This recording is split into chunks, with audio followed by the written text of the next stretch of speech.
지금 어떤 시간을 보내고 있을지 선생님이 어느 정도 예측이 가는 부분이 있습니다.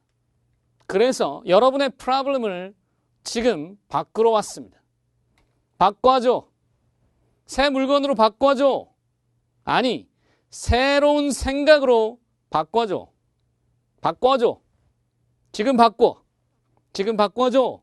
어떤 프로블럼이 있을까요? 여러분들이 갖고 있는 바로 그 프로블럼이 여러분을 더 이상 앞으로 나아가지 못하게 하거나 또는 공부를 해도 한 것 같지 않게 하거나 또는 아무것도 못하게 만드는 그런 상황이라면 이제 바꿀 필요가 있지 않느냐. 시작조차 못하는 많은 청춘들을 위해 선생님이 프로블럼을 찾아가지고 왔습니다. 첫 번째 프로블럼, 어떤 프로블럼이 여러분 곁에 있을 수 있을까? 첫 번째, 무기력.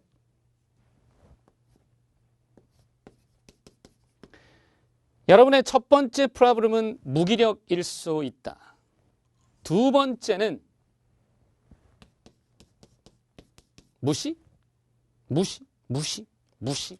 무시를 당하고 있을 때, 누군가로부터 자신이 무시당한다는 느낌을 받았을 때, 또 우리 친구들이 참 잘하는 것 중에 비교, 그리고 무언가를 굉장히 두려워할 때. 자, 어떤 프로블럼이 있길래의 제 1탄입니다. 여러분을 둘러싼 많은 문제점들 가운데서 일단 4가지를 들고 나왔습니다. 이 얘기 잘 들어보세요. 이 어떤 프로블럼이 여러분을 지금 바로 쥐어 틀고 막고 있기 때문에, 여러분을 움켜쥔 이 문제점들 때문에 여러분이 지금 자유롭게 하고 싶은 것을 하지 못하는 상황, 해도 한 것 같지 않은 상황일 수 있다라면 이 프로블럼을 이제 해결하고 새로운 생각으로 바꿀 때가 오지 않았나. 먼저 무기력하다는 것의 이야기는, 여러분이 보통 이런 질문을 또는 얘기를 많이 하는데, 선생님, 저는요, 선생님, 저 어떻게 해야 될지 모르겠어요. 제가 뭘 해야 될지 모르겠어요. 제가 왜 이러는지 모르겠어요. 그냥 아무것도 하고 싶지가 않아요. 어떻게 해야 될지 모르겠어요. 아무것도 할 수가 없어요. 제가 뭘 해야 될지 모르겠어요. 일종의 무기력함인데요. 이 무기력은 왜 나타나는가? 행동할 수 없게 만드는 근본 원인을 알면 됩니다. 자, 무기력의 가장 큰 원인이 무엇일까요? 일단은 우리가 쉽게 찾아보면, 여러분이 답을 찾아보세요. 왜 무기력한가에 대해서, 그래요, 아주 뻔해 뻔짜 얘기처럼 들리는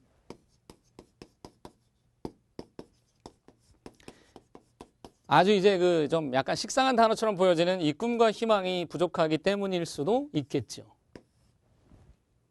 하지만 이것만이 다가 아닙니다. 어떤 친구는 뭔가 하고 싶은 게 있습니다. 그런데 움직이지 않습니다. 그건 왜 그럴까요? 자, 이 꿈과 희망에 관한 무엇이 부족한 것이냐면, 그것을 이루겠다는 자신의 신념이, 이룰 수 있겠다는 신념이 부족하기 때문입니다. 이것은 일종의 믿음입니다. 자, 얘네들을 뒷받침할 수 있는 굉장히 든든한 버팀목인 바로 이 믿음이 부족한 것입니다. 일전에도 얘기한 적이 있습니다. 자, 앞에 여러분 이제 선생님의 욱시를 다 앞에 부분을 참고하다 보면 찾을 수 있는 것이 있을 겁니다. 자, 이 믿음이 부족하다.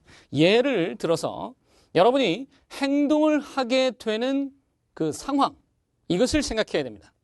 공부를 하게 되는 친구들은 왜 공부를 하게 되냐면 이런 거죠. 내가 책을 펼치고 수업을 듣고 복습을 하고 문제를 풀고 거기서 생각을 해내고 시험을 보는 과정까지 이렇게 저렇게 하면 반드시 성과가 날 수 있다는 확신이 들어야만 행동을 합니다. 그때 만약에 조금이라도 뭔가 의심이 들게 되면 계속해서 본물처럼 여러분을 방해하는 요소가 뭐냐면 이 믿음에 반대되는 단어가 의심이죠. 이 의심을 계속 갖는 순간 믿음이 약해질 수 있어요. 주변에서 말 한마디만 들어도 바로 의지가 꺾인다면 여러분의 신념은 없는 것입니다. 신념이라는 것은 가슴팍에 새기는 글과 같습니다. 또는 어떤 사람은 이렇게 얘기했습니다. 시멘트에다가 글자를 새기는 것과 같다. 모래 위에 새겨진 글자는 모래를 흐트러버리면 글자가 사라집니다. 백사장에 새긴 글자는 파도가 한번 와서 치고 나면 없어져 버립니다. 종이 위에 쓴 글자는 지우개로 지우면 없어져 버립니다. 그런데 시멘트에 새겨진, 굉장히 시멘트가 단단하다고 볼 때 아스팔트에 새겨진 글자는 웬만해선 사라지지 않겠죠. 그 신념도 물론 그 다른 막 드릴로 막 파대고 뭘 깎아내면 없어질 수 있겠습니다만 쉽게 없어지지 않는 바로 그것이 신념이다. 여러분이 뭔가를 원하는 것이 없으면 당연히 무기력합니다. 원하는 것 자체가 없으면 무기력합니다. 바라는 게 없다. 공부를 해야겠다는, 수능을 잘 봐야 되겠다는, 좋은 대학을 한번 가봐야 되겠다는 강력한 꿈과 희망이 없으면 움직일 수도 없습니다. 근데 그게 있다고 하더라도 막연해져 있거나 또는 되겠어? 그거 이렇게 하면 안 됩니다. 분명히 거기서 중요한 것은 내가 무언가를 얻어낼 수 있을 거야라는 확신, 신념, 할 수 있을 거야라는 그 믿음이 있지 않으면 안 움직여집니다. 행동을 하게 만드는 가장 기본적인 힘이 바로 이 믿음, 일명 faith, 신념입니다. 할 수 있겠다는 생각, 그것을 키워내야 됩니다. 이 부분에 관해서는 다시 한번 우리가 보겠습니다. 너무나도 중요한 부분이니까요. 앞에서도 본 적이 있습니다만 또 보겠습니다. 왜냐하면 자꾸 잊어버려요, 여러분이. 자꾸 잊어버려. 굉장히 중요한 부분인데 자꾸 잊어버린다고. 그러니까 얘만 찾았다고 될 일이 아니다. 행동하게 만드는 근본 에너지는 신념이다. 단적으로 다시 한번 책을 펼치는 것은 내가 힘들여서 공부를 하면 반드시 성과가 있을 거라는 그 믿음이 있어야만 움직이게 만드는 거예요. 그 결과에 대한 기대가 나의 가슴팍에 새겨져 있는 거야. 그거는 믿어 의심치 않아. 야, 했는데 왜 안 나와? 라는 생각이 있어야 된다고. 그러면 반드시 움직이게 돼요. 자, 이 꿈을 찾고 희망을 찾는 것에 있어서 여기에 긍정적인 자세를 뭐라고 그랬냐면 포지티브, 긍정적인 멘탈, 애티튜드 해서 PMA라고 했습니다. 긍정적인 정신 자세는 여러분이 스스로 찾아가는 것뿐입니다. 그것을 보고 계속 그쪽으로 향해 있는 것이 긍정적 정신 자세입니다. 이것을 무기력하게 놔둬버리면 그냥 저 반대편을 볼 수도 있는 거예요. 그러니까 자꾸 이쪽을 보려고 하는 것. 그래, 나는 어떤 상황이 와도 나의 신념을 흐트러뜨리지 않을 거야 라고 한다면 여러분은 분명히 행동할 수 있는 에너지를 갖게 됩니다. 무기력해지지 않을 것입니다. 지금 무기력하다고요? 그러면 방법을 찾으세요. 그 말을 내뱉지 마시고, 즉 무슨 말, 뭘 해야 될지 모르겠어요 하지 마시고 알잖아요. 꿈과 희망을 찾아서, 꿈을 찾아서, 내가 바라는 것을 찾아서, 내가 원하는 것을 찾아서, 내가 이루어야 될 것을 찾아서, 내가 살아야 할 그 방향성을 여러분이 갖겠다고 작정하고 그리고 신념으로 만들면 됩니다. 그것이 이루어졌을 때 나에게 무엇이 올지를 기대하는 것으로부터 시작될 수 있어요. 그러면 그 자세가 바로 PM이다. 이것을 끊임없이 유지하는 것, 건설적인 마인드예요. 뭐든지 하면 좋은 결과로 이어질 거라는 그 믿음이 바로 PMA입니다. 이것이 얘랑 밀접한 연관을 갖고 있어요. 건설적인 마인드, 그리고 무엇이든지 이루어 좋은 결과로 이루어질 거라는 그 믿음이 바로 PMA이다. 얘가 필요하다. 두 번째, 여러분은 이런 얘기를 많이 합니다. 아버지가요, 제가 뭘 하려고 하면, 엄마가요, 제가 뭘 하려고 하면 이젠 믿어주지 않아요. 저를 무시해요. 네가 뭘 할 수 있을 거라고 생각하니라는 그런 얘기를 들었을 때, 남들로부터. 자, 누군가가 나에게 네가 뭘 할 수 있겠니? 라는 식의 비아냥거리는 말을 들었다고 쳤을 때, 누군가가 나를 무시하는 듯한 발언을 한다고 느꼈을 때, 그때 여러분들은 보통 발끈하거나 굉장히 노하거나 또는 뭔가 바로 무기력해지거나 또는 굉장히 우울해지거나 할 수 있겠죠. 자, 친구가 그럴 수도 있고 또는 학교의 선생님이 그럴지도 모릅니다. 야, 네가 그 성적으로 거기에 갈 수 있을 거라고 생각해? 그 말을 들었다고 칩시다. 또 어떤 일을 시작하려고 하는 순간 찰나에 야, 그래가지고 되겠니라는 말을 들었다고 칩시다. 이때 우리는 선택할 수 있는 게 있습니다. 자, 무시당했다고 느낄 때에도 선택할 수 있는 게 분명히 존재합니다. 그게 뭐냐면 한 가지는요. 일단 그 자세, 말하는 사람의 입장을 생각해 보는 것입니다. 말하는 사람의 입장이라는 것은 뭐냐면 우리가 하찮은 존재라는 걸 이제 하찮은 사람은 남을 깔봅니다. 이때 그 사람이 아버지가 되고 엄마가 됐을 때는 우리가 조금 생각을 좀 달리 해볼 수도 있어요. 그러니까 아버지의 말을 무조건 아버지가 하찮다 이렇게 생각하기는 좀 힘들잖아요.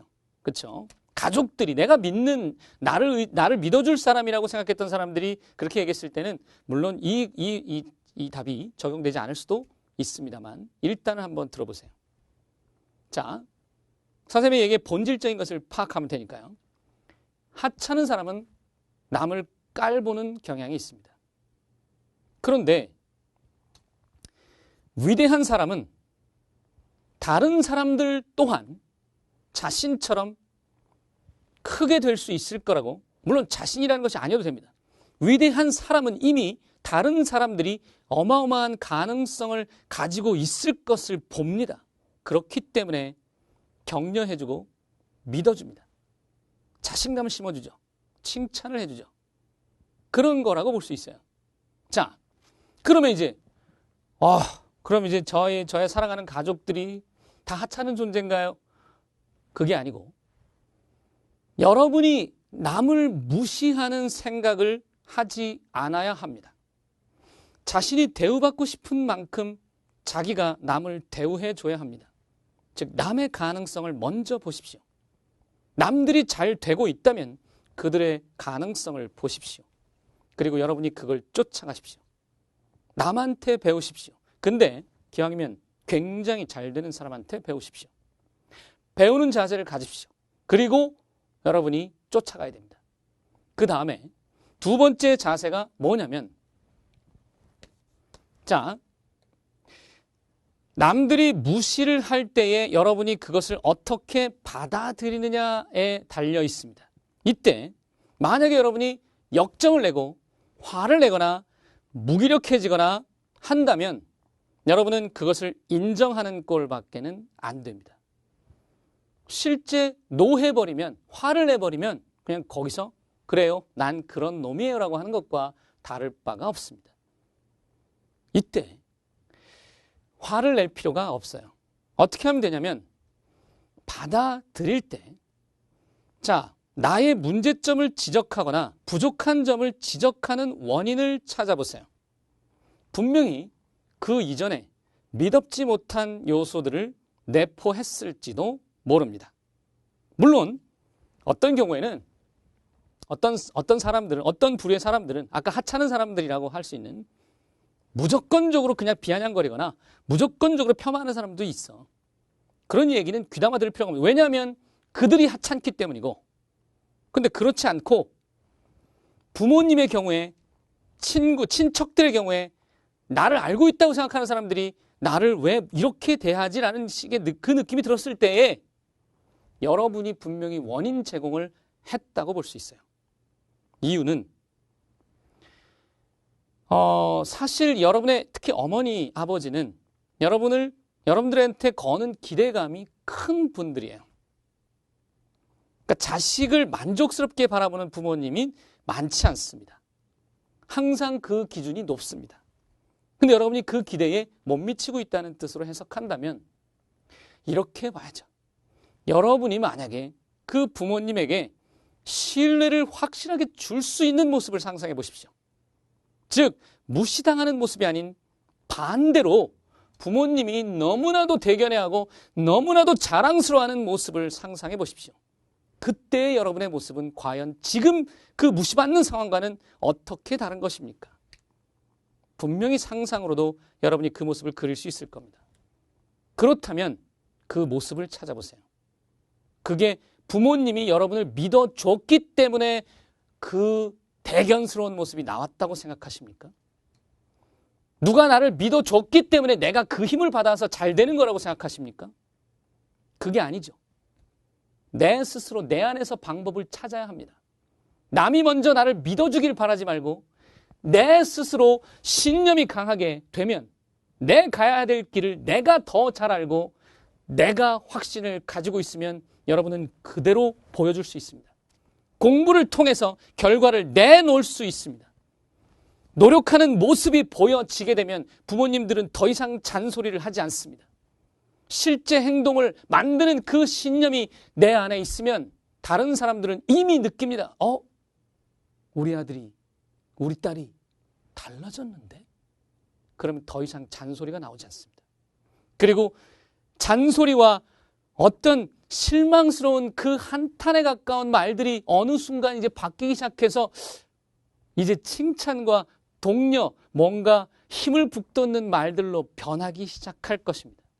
그 시작은 부모님이나 친구나 친척이 나를 믿어줬기 때문이 아니라 선생님이 나를 믿어줬기 때문이 아니라 내 스스로 일단 확신이 그 안에서부터 싹 틀 때 행동의 변화가 나타나기 시작할 때 그때 여러분의 모습이 변하고 그 모습을 본 사람들이 너 지금 달라졌어. 비결이 뭐니라고 궁금해하게 되고 관심을 갖게 되고 더 힘을 불어넣어주게 된다 이 말이에요.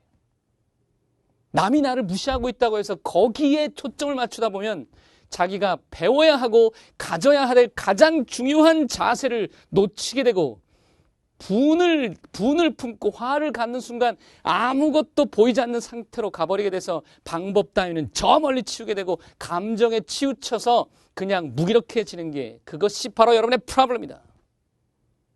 그 프로블럼에서 이제 정말 끊고 싶다면 그 어떤 프로블럼이 여러분한테 지금 있는지를 정확하게 알고 바꿔줘. 이제 정말로 바꿔줍시다. 그럴 때가 왔어요. 새해가 시작되기 전에 바로 이 작업을 해야 합니다. 이해하겠습니까? 무시당할 때 난 무시당한 게 아니다. 지금 내가 배워야 될 게 있다. 내가 알아야 될 게 있다. 그렇게 생각합시다. 화내지 말고 받아들입시다. 내가 부족했었다. 라고. 비교. 우리 친구들이 많이 하는 비교. 비교 왜 비교하십니까? 비교해서 좋을 거 아무것도 없습니다. 우리 친구들이 많이 얘기하는 게 그거예요. 선생님, 제가 공부를 잘은 못하는데요. 여기 가고 싶어요. 근데 다른 잘하는 애들이 너무 많아요. 다른 애들은 이것도 하고 저것도 하고 이러는데 저는 지금 너무 늦은 것 같아요. 다른 애들은 잘하고 엄마 친구의 딸, 엄마 친구의 아들, 저는 뭔가요? 그래서 나아지는 게 뭡니까? 그랬더니 또 그럽니다. 저는 비교 안 하려고 그랬는데요. 다른 사람들이 저를 비교하게 만들어요. 세상이 저를 비교하게 만들어요. 그 어떤 프로블럼이 여러분을 지금 괴롭히고 있다면 그건 다 여러분 안에서 시작된 거라고 볼 수 있어요. 비교요. 이렇게 얘기합시다. 남을 이겨야 되겠다는 생각을 갖고 있는 친구들아. 남을 이겨야 되겠다고. 남이 아닌 나를 보세요. 나. 남에서 미음을 빼고 나를 보세요. 나. 자, 이렇게 얘기하면 됩니다. 나를 이기면 남은 이길 필요가 없습니다.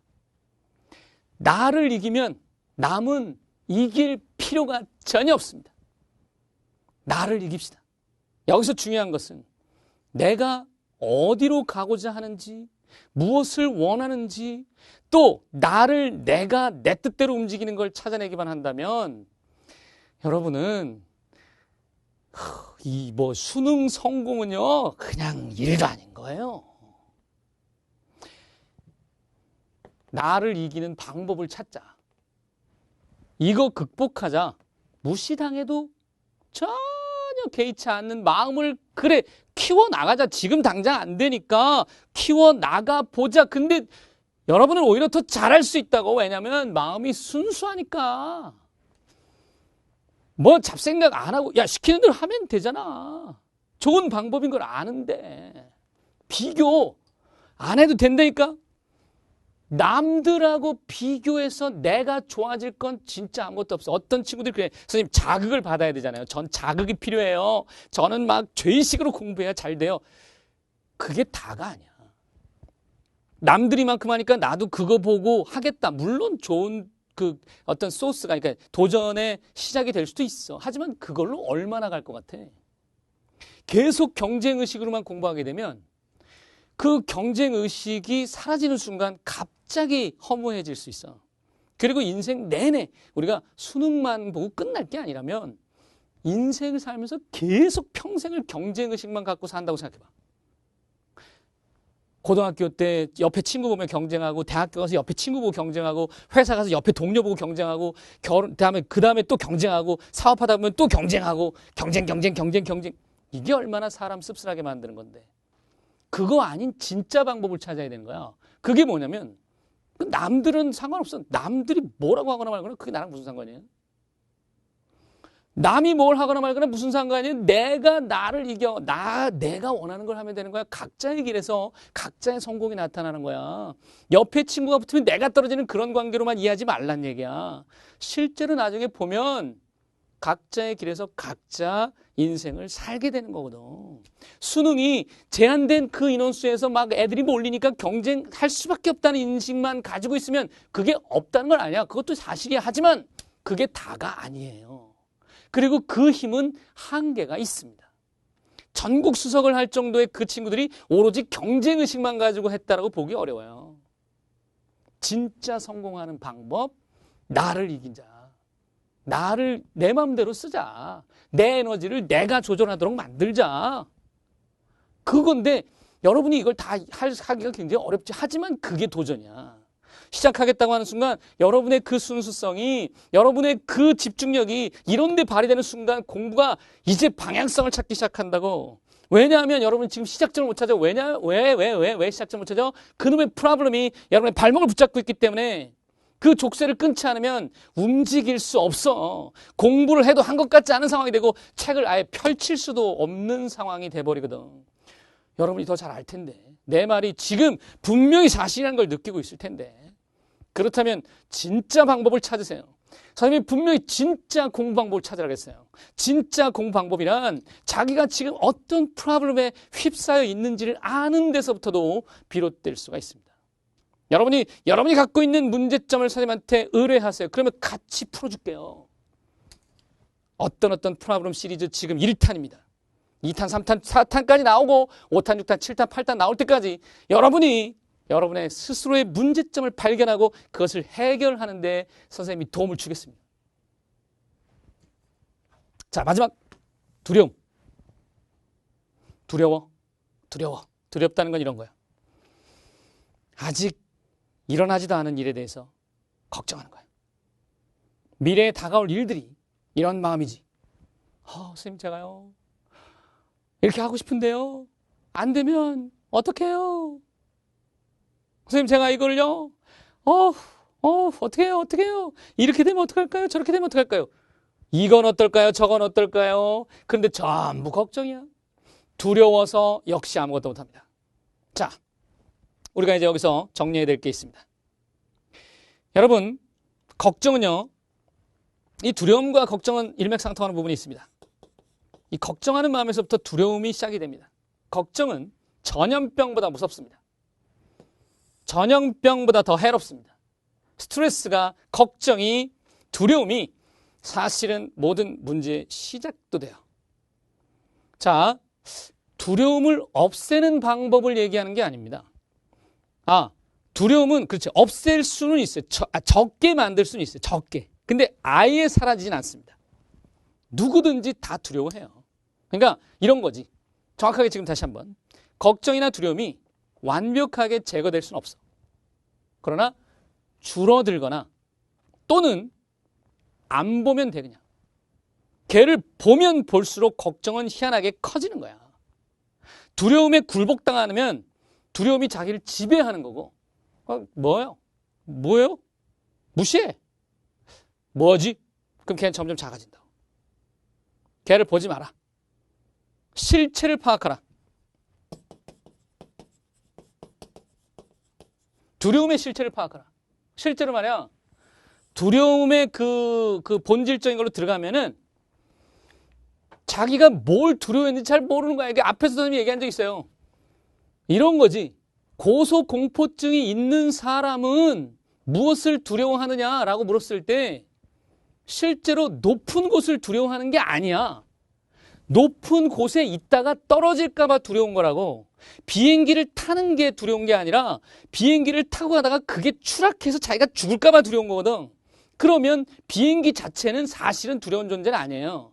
비행기가 정말 만에 하나, 백만에 하나 벼락마저 추락하지 않지만 어떤 영화에서나처럼 그렇게 될까 봐 두려운 거거든.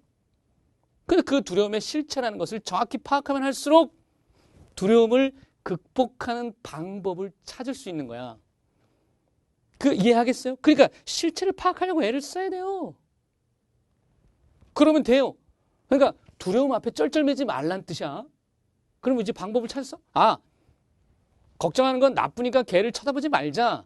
두려움의 실체를 파악하려고 애를 써보자. 내가 지금 뭐 때문에 두려워하고 있는 건지를 잘 보다 보면 야, 내가 쓸데없는 것에 걱정하고 있었네 라는 걸 알게 되는 순간 야, 이 조그만 두려움아 이 손가락으로 튕겨버리는 거예요. 너 절로 꺼져. 이렇게. 그걸 한번 경험하면 됩니다. 그 다음에 이제 여러분이 만약에 이 생각을 해봅시다. 이 두려움이라는 것들이 여러분을 갉아먹는 이 좀과 같다라고 봤을 때 얘를 없애면 이 실체를 파악하게 되면 사실상에 무엇을 찾을 수도 있냐면은 성공의 실마리가 보이는 거예요. 여기서 중요한 포인트가 하나 있습니다. 두려움이 느껴진다는 것은 무언가를 시작하려고 작정할 때 보통 나타나죠. 일을 하고 있을 때 두려워하게 되죠. 움직일 때 두려움이 생깁니다. 가만히 앉아 있을 때도 물론 집이 무너질까 봐 두려워할 수도 있겠지만 여러분이 대체로 공부를 시작하고 수능을 준비하는 마당에 또는 무언가를 결심할 때 이것을 할까 저것을 할까 막 하는 상황에서 남들과의 대화 속에서 그때 두려움이 걱정이 싹 틉니다. 자신의 생각이 자신의 행동으로 이어질 때 그때 내가 이걸 잘할 수 있을까 말까를 고민하다가 두려워하게 마련입니다. 그런데 그 두려움은 여러분이 앞으로 나아가지 말라는 일종의 방해꾼과 같습니다. 그러면 어떻습니까? 이걸 제거하는 순간 여러분은 앞으로 나아갈 수 있게 되는 것입니다. 성공의 실마리는 결국 내가 두려움이 느껴지는 그 순간 성공의 실마리가 사실은 가려지는 현상이라고 볼 수 있다는 거예요.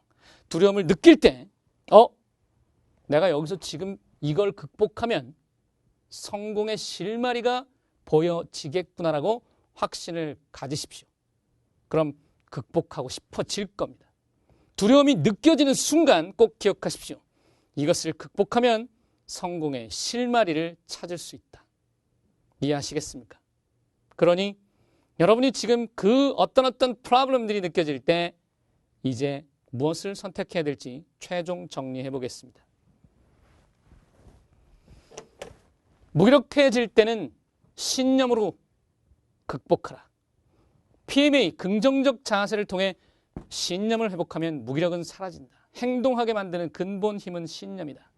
무시당한다고 느낄 때에는 하찮은 사람과 위대한 사람을 비교해서 생각하라. 자신은 위대한 사람의 생각에 초점을 맞춰서 오히려 응원해주고 가능성을 믿어주는 사람으로 바꿔라. 두 번째, 남들이 무시한다고 해서 내가 그 생각에 동의해버리면 나는 실제로 그 사실을 인정하는 것밖에 안 되니 여러분이 무시당한다고 느낄 때에 분명히 다시 받아들여서 내가 안에서부터 가능성을 보여주기 시작하면 그것이 신념이 되면 사람들은 나를 인정하기 시작한다. 즉 자신의 부족한 점을 채울 수 있는 계기로 삼아라. 세 번째, 비교할 때는 나를 이기면 된다는 생각으로 초점을 맞춰라. 남을 절대로 보지 마라. 어떤 경우에도 남을 보는 것은 사실상 도움이 되지 않습니다. 자극을 받으려고 일부러 보지 마세요. 오히려 그럴수록 나를 주목하십시오. 내가 왜 이러고 있지? 나는 왜 헤매고 있지? 안 하고 바로 들어갈 수 있는 방법 없을까? 두렵다면 여러분은 성공의 실마리를 찾고 있다는 뜻이 됩니다. 그걸 극복하는 순간 성공의 실마리가 보이니까 잘된 일이죠. 두려울 때 그 생각을 잊지 마십시오. 어떤 프로블럼 이제 바꿔줄 생각들 정리가 됐길 바라고 2탄에서 만납시다. 여러분 다음에 만나요.